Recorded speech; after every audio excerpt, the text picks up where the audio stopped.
You're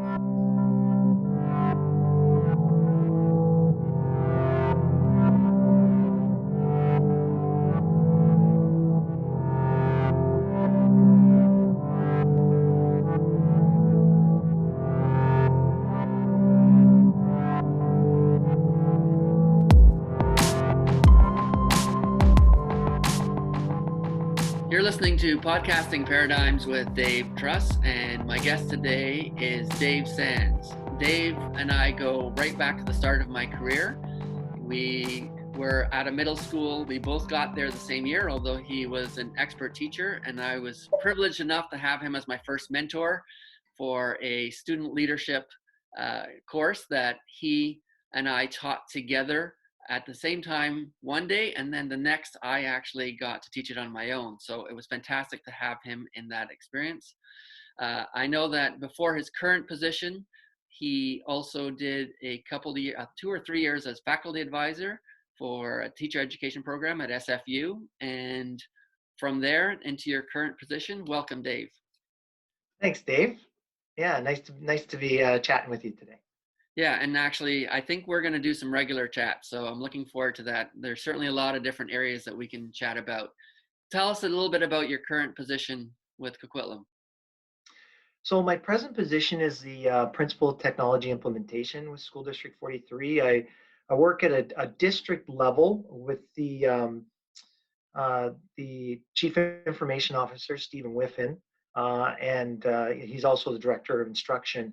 And we work mainly, my main role is the implementation of technological tools, both educationally and organizationally, throughout the school district, and supporting all of the employees on various platforms that we support.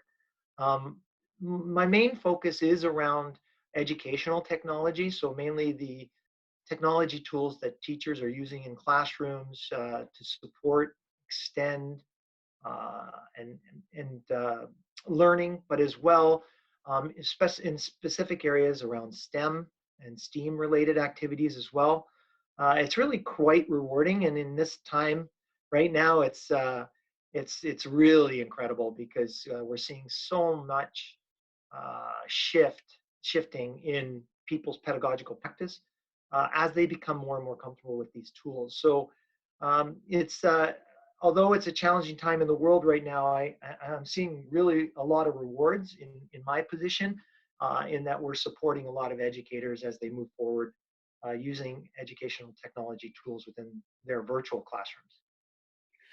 And we can talk a lot about pedagogy, we can talk about student leadership, but today we're actually going to talk about learning at home and learning from a distance and the challenges specifically for parents.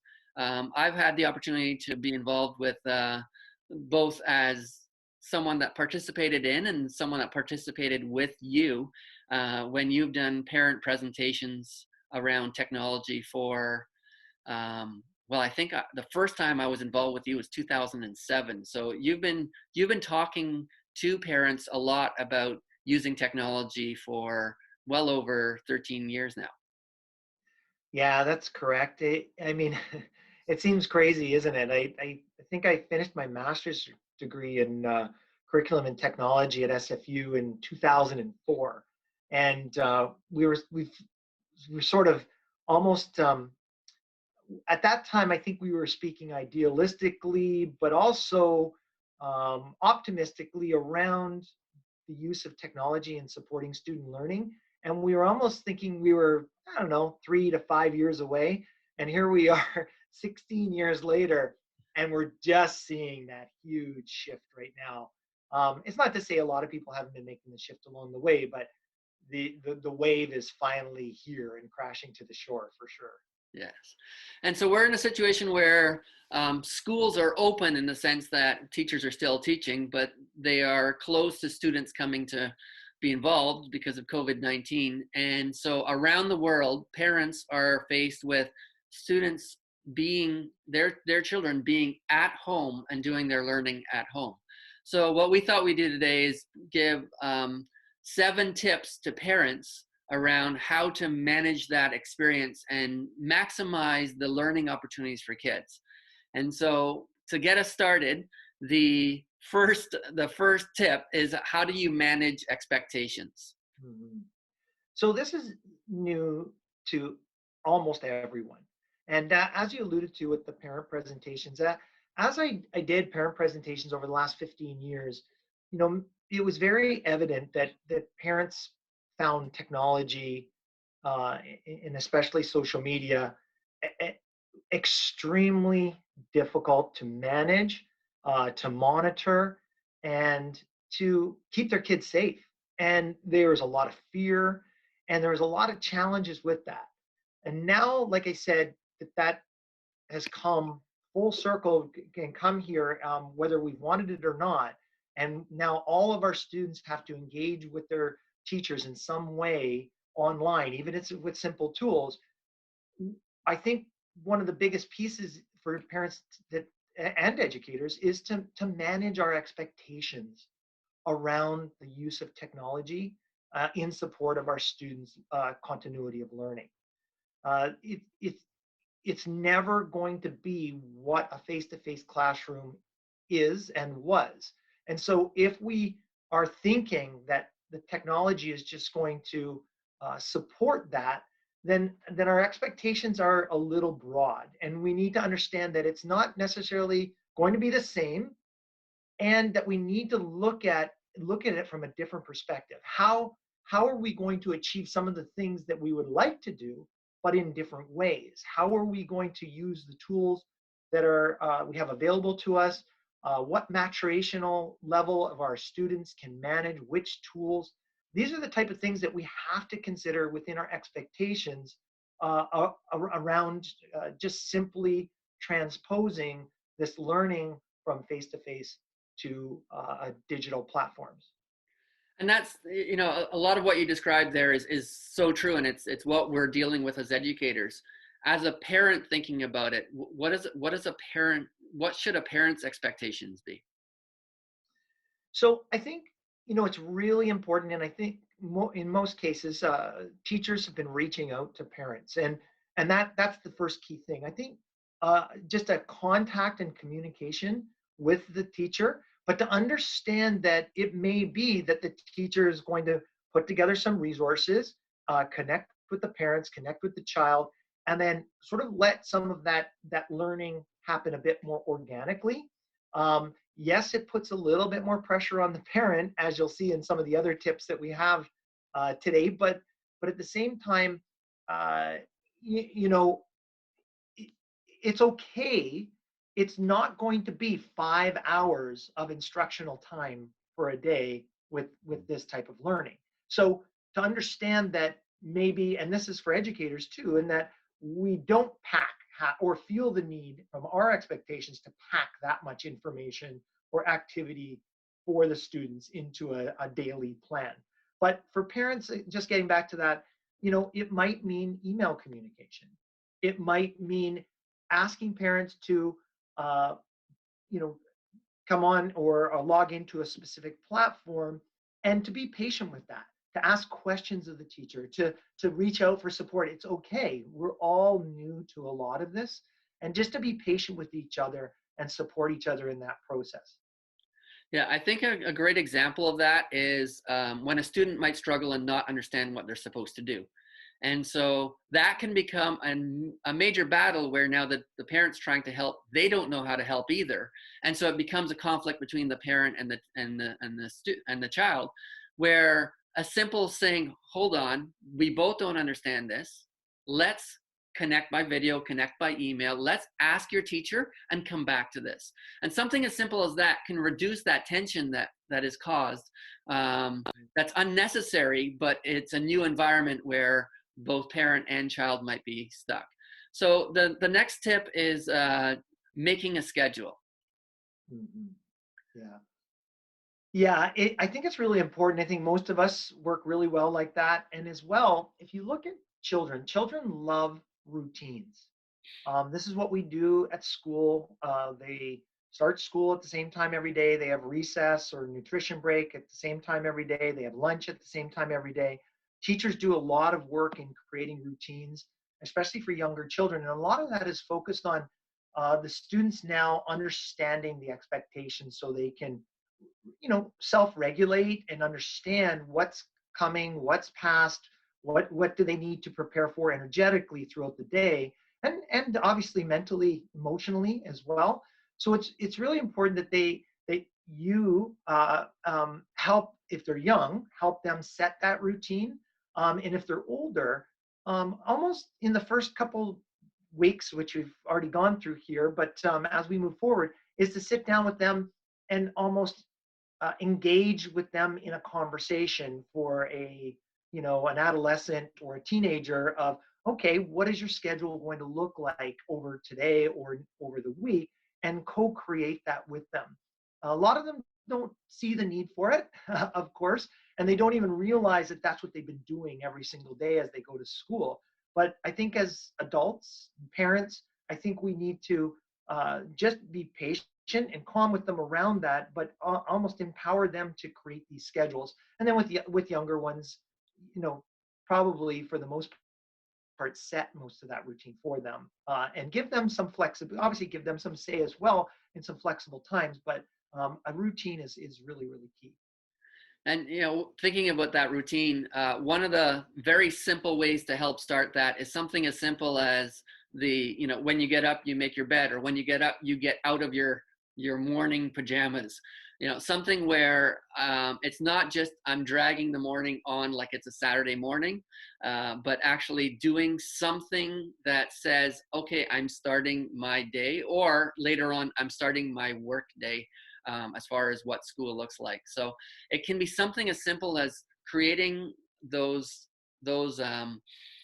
habits of this was relaxed and now this is school, which school automatically does by having to go to it. That's no longer there.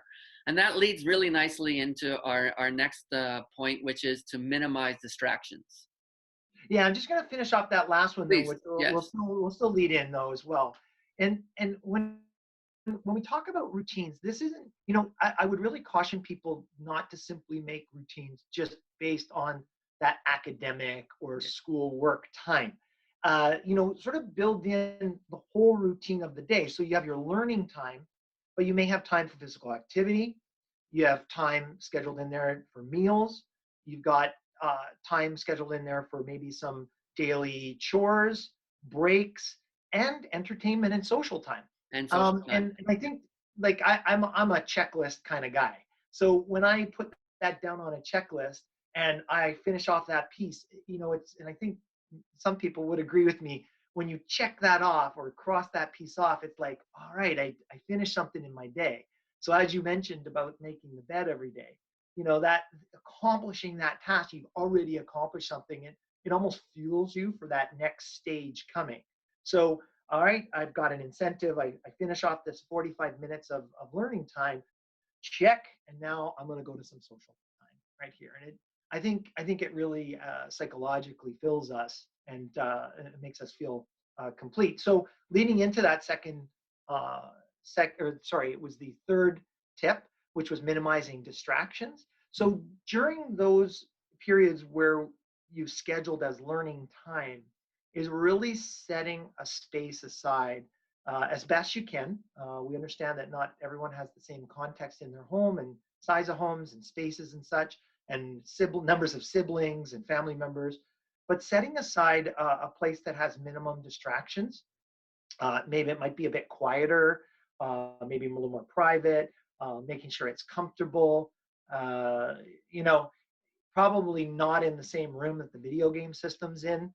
It's just too tempting, and we understand that with children, they're really tempted by external pieces. That's why in our classrooms we try to stimulate students in our classroom with learning materials posted all around the classroom and minimal distraction, so that the students are able to focus on what they're doing. But I think when you set aside a contextual place that's designated for learning, then we move to that place. And this will be different for different learners, right? It doesn't need to be completely quiet. It doesn't need to be completely bright or lighted in a dim way or anything like that. It just needs to be a place that works for that particular learner and is focused in some capacity. So true. And one of the things I like to talk about, combining the making a schedule and minimizing distractions, is how different that can be for different students and different, both age wise and sort of discipline wise, in the sense that you may want to be much more structured for a younger kid who, for example, someone who just got their first phone. If they're trying to work and they have their phone with them and that thing's buzzing, they will not be, and even some of the older kids, that may be something where you say, yeah, during this 45-minute time, you'll have social time later, but during this 45-minute time, you're charging your phone over here in the kitchen where it's not a distraction. And so that can be related to age, and also can be, if before this learning at home happened, you had a kid who you never had to check their homework, they always got things done on time, and they want to set up their learning space and in a way that you think has distractions, but they've always been able to manage that, then they probably deserve more freedom than the kid who you had to chase, who handed things in late, and who can't help but be distracted by their phone buzzing 20, 30 times in 10 minutes, which becomes that learning time no longer is a 45-minute learning time. It's 10 minutes of learning with 35 minutes of distraction. And so you have that wide variety where some kids will demand more structure, more minimizing of of a schedule, more minimizing of the distractions, and some kids deserve the freedom and autonomy because they've earned it. Mm-hmm. Yeah, it's a really good point about the phone. This is something that has probably gone without attention for quite a long time in most family homes, and that is the students, or the understanding or the belief that students, teenagers, can multitask to the nth degree. Well, really, there's no such thing as multitasking. Mm-hmm. It's task switching, and so those distractions can be very, very problematic. Although for a lot of us, we've never really had the conversation. And so this might be a good time to have that conversation. And when I say conversation, I don't mean lecture. I don't mean saying this is the way it's going to be. I mean asking the question with your child and engaging in that conversation around, how much do you think you focus when you have your phone right beside you as you're doing some work? And I think it's really important to understand that that you need to empower your teenager in having that conversation, so they're thinking about their thinking and around their habits. Excellent. Our next tip: learning occurs everywhere. Yeah, this is really important. I think especially for younger children as well. I think parents, again, back to that managing expectations, I think we understand education as it was delivered to us. And so, we're wanting worksheets, or we're wanting specific learning activities that our children can do, or that we can, engage them in. I think it's really important to see that learning occurs everywhere in all kinds of activities within our home and within our lives. And I think a lot of adults have started to see this. People whose washing machine broke down, and then they say, well, I don't know if I want to pay $500 to have it fixed, or I'm going to look on YouTube and see if there's an instructional video. Well, you just engaged in a learning process and taught yourself something. And I think with the access to resources that we have nowadays, like, learning can occur just in time like that in so many different ways. It also occurs in everyday activities, like things like baking, or putting together a piece of furniture. Seeing that, looking at some of these activities and going, wait a minute, they're working with numbers there. There's some numeracy involved in that. And look, well, they're reading instructions. They're reading the rules on how to play this game. They're then going online when they have a discrepancy. Well, is this correct? And can we do this, or can we do that? And so I think, making sure that we don't hold our understanding of what learning looks like to learning today, not simply, facilitated by digital means, but also in classrooms, because we do try and manage integrated activities within our schools. And in fact, your school is based on that. Yes. Inquiry-based projects and looking at learning as holistically. And so I think it's really important as we have our children at home of seeing the value of these other activities and all the learning that is taking place sort of organically with them. Yeah, and the piece I'd like to say there is to pay attention actually to um, where kids are curious and allow them to follow that curiosity. And so what may seem like a distraction may actually be something that becomes a wonderful learning opportunity. And so wherever a student's or a child's curiosity is recognizing that now as a learning opportunity, not necessarily having to make a lesson out of it, but letting students follow that and giving them some freedom to be curious in areas that are not necessarily related to what's coming home from the school. Mm-hmm. Mm-hmm. So I want to extend that a little further because from the BC Ministry of Education, the key focus around continuity of learning for curriculum has been literacy, numeracy, and what we call the core competencies.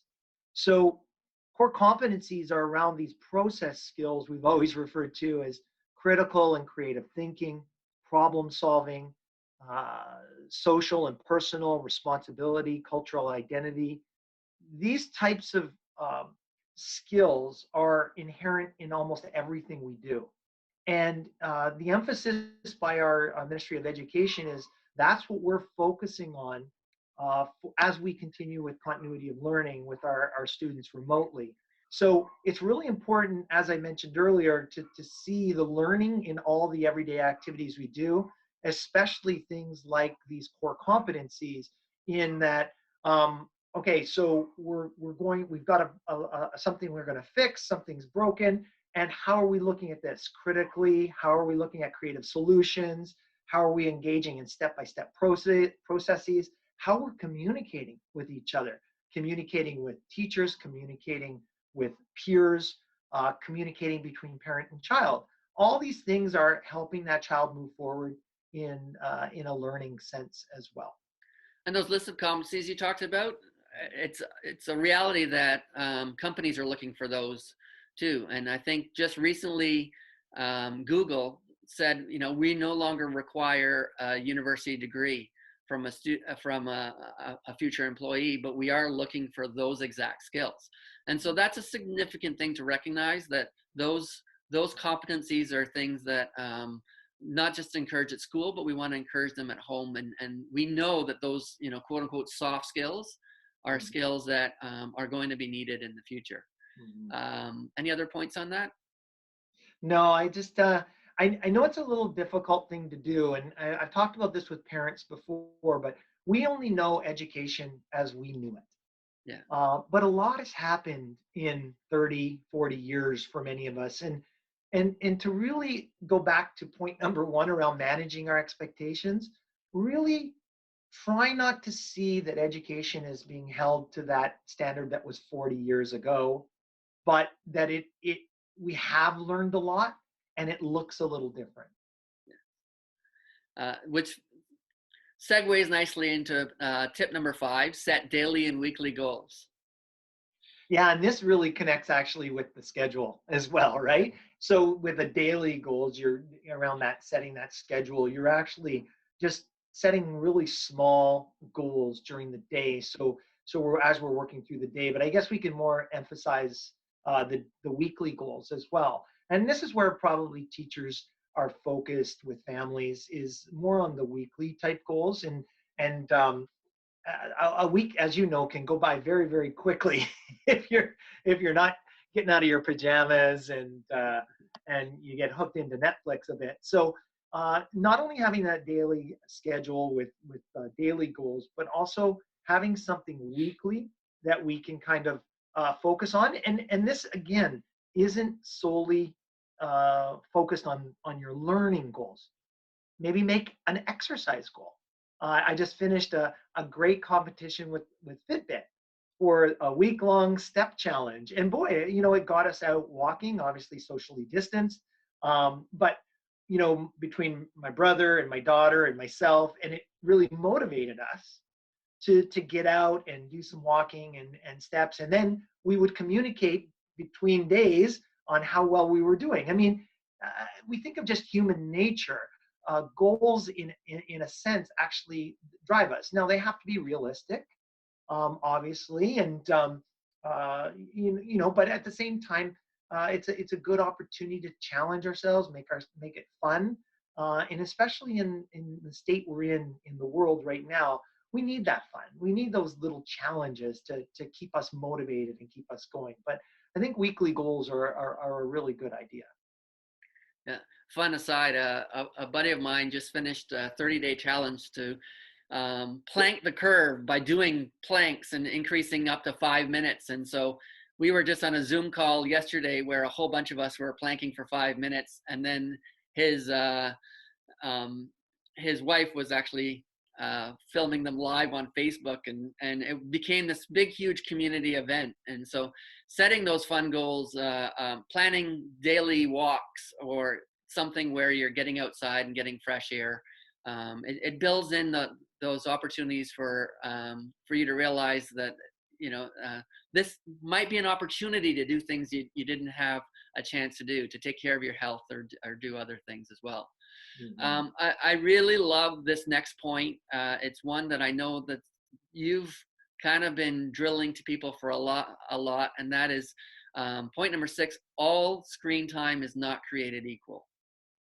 Yeah, and this goes back to a lot of our parent presentations. Probably the number one question I get is how much screen time is appropriate as we go to bring your own device in schools, and as we're into remote learning right now. This is a real concern by parents, is how much screen time is enough. And so, to your point, I would argue that all screen time is not created equal. And what I mean by that is, just consider your own screen time. So we spend time surfing social media, binging on streaming videos, Netflix series, etc. But we also spend time creating presentations or podcasts like this one. And we're creating and constructing knowledge. Our brains are engaged. We're thinking critically, like those core competency pieces that we talked about. And we're creating learning examples. And that's a very active learning, an active learning piece. However, when we're doing the former around surfing social media, whether we're watching Netflix, etc., it's a very passive activity. So it's really important that, and with that passive activity, it's not really stimulating our brain to the level that when we construct and create. And there's been a lot of studies on this, and we see that when we get in this veg mode, so to speak, when we're watching TV, our brain waves are very, very flat. But when we're being creative and constructing knowledge, they're very, very active.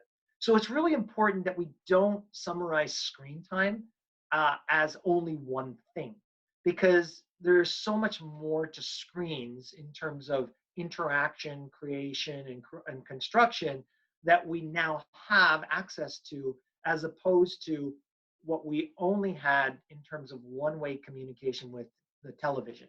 So it's really important to differentiate whether that screen time is passive, which I would argue you want to limit the passive screen time, and then where it's very active, constructive, creative, etc.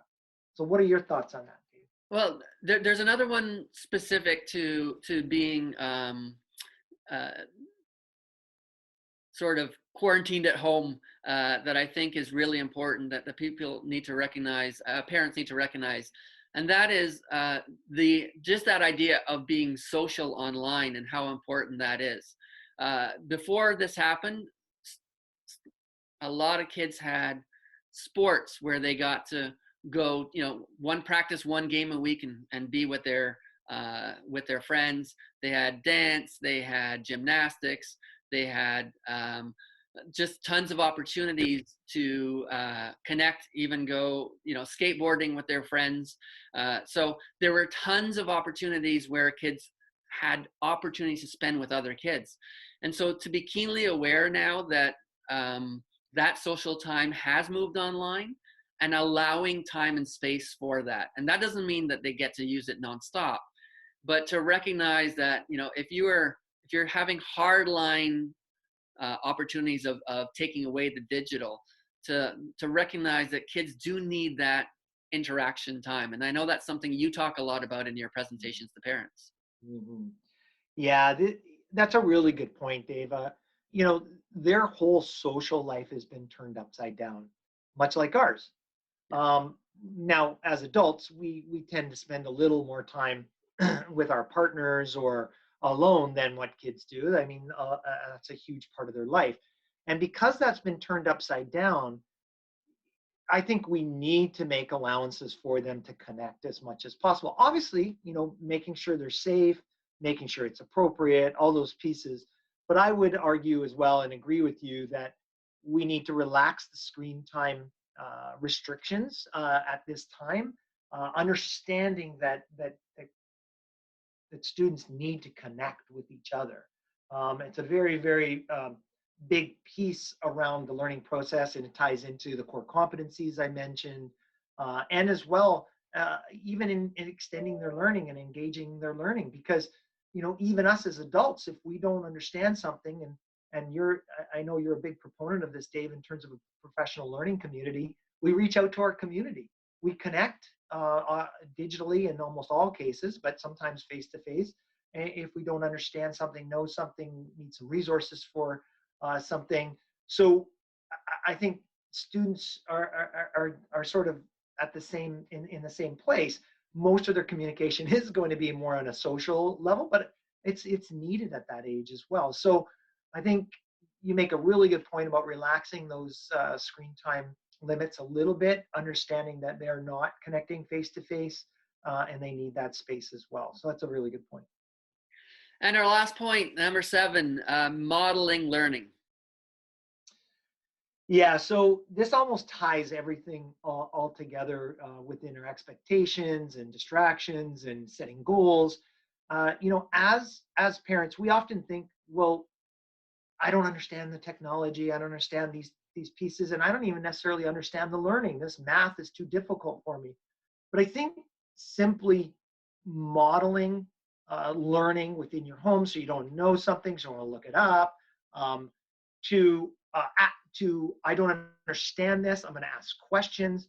As you mentioned, Dave, if you don't understand something about an assignment that was given, well, let's ask the teacher a question. This is what I would do. Well, let's search online first, see if we can find some answers.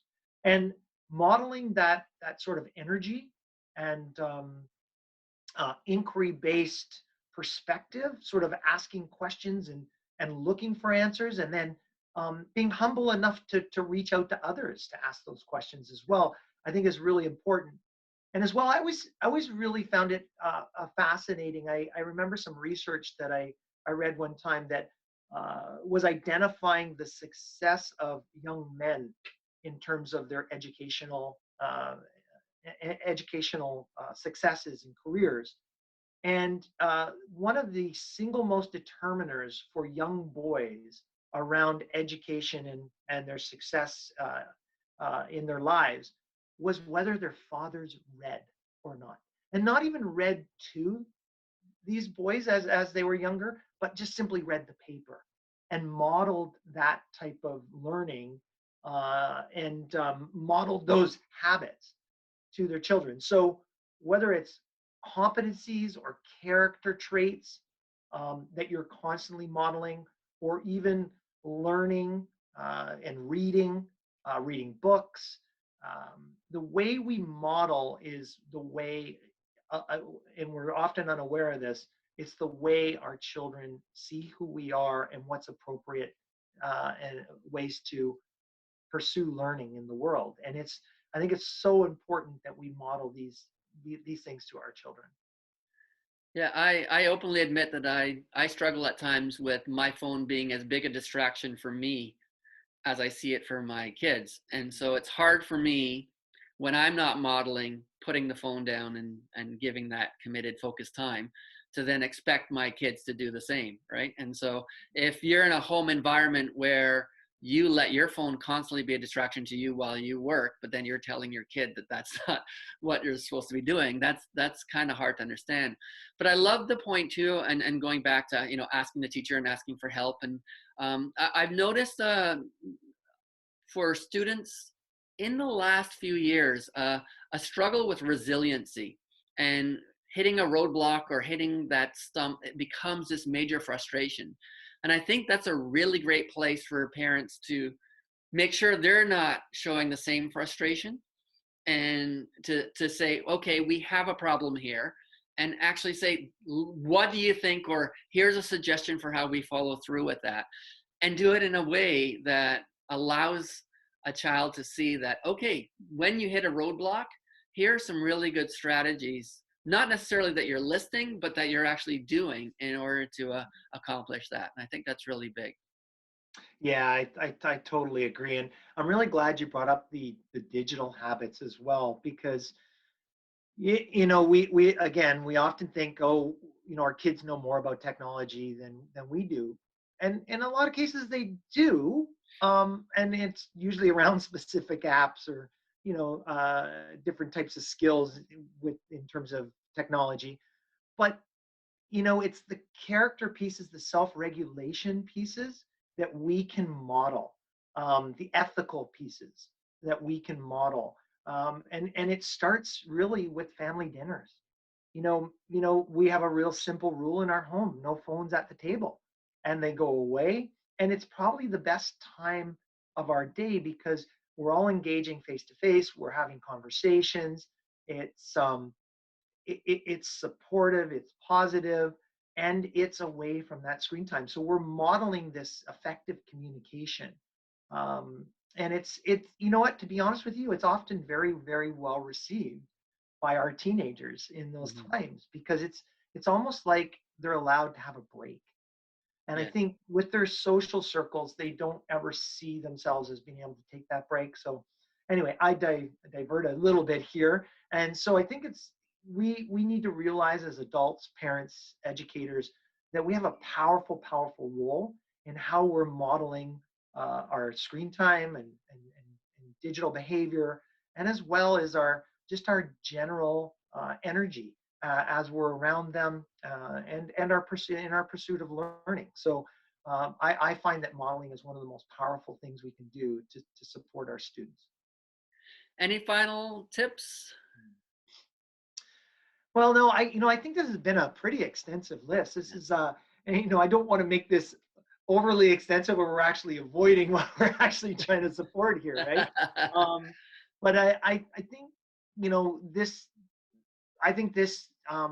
remote learning and using educational technology tools to support student learning is something that is going to is a huge going to be a huge shift. And it's kind of hit us hard. It hit us in a very sensitive and emotional time. But I think an incredible opportunity to see the value of these tools. It gives us a little bit of a insight into how learning can be a little different. And I think my greatest advice would be to take a growth and open mindset, and to look at, wow, that's interesting, and not simply hold the expectations that we've had since we were in school, but to really see the possibilities. And that's whenever I do a workshop, I always ask people, I'm not trying to convince you of anything. I'm just trying to ask you to see the possibilities. And if you see the possibilities, then you can really look at it from a little more objective perspective and say, that's different and that looks interesting. Oh, and I see how that supports my child. Or this is interesting, but I don't know. This is I got to question this a little bit, and it may not be the best way to facilitate that learning in that particular situation. So not all tools are created equal in terms of educational technology either. You know, some work and some don't for certain situations. Some are good for certain levels of children and not others. So be open to looking at look at the possibilities, but also be really critically minded around, does this work or doesn't work in this situation. I guess that I'd finish off with that. Nice. And I want to add one more thing, because my wife Ann is also an educator, and I asked her about these, and she actually gave me one that we haven't mentioned. And that was really to make sure that when you are in that learning space, to take brain breaks. One suggestion she made is, you know, when your kid's working, cut up an apple or a cucumber or something that they like that's healthy, so that they're not thinking about snacking, but they're actually eating healthy. And that helps with your goals about being more fit, and modeling that is really important as well. So just to summarize, manage your expectations, make a schedule, minimize distractions. Learning occurs everywhere. Set daily and weekly goals. All screen time is not created equal, and make sure that you're modeling the learning. Dave, I want to thank you very much for your time this Sunday morning, and I look forward to future conversations with you. Dave Sands you can find him on LinkedIn, and he is at DHSANDS on Twitter. Thanks so much for joining me today. Thanks for having me, Dave. It's my pleasure.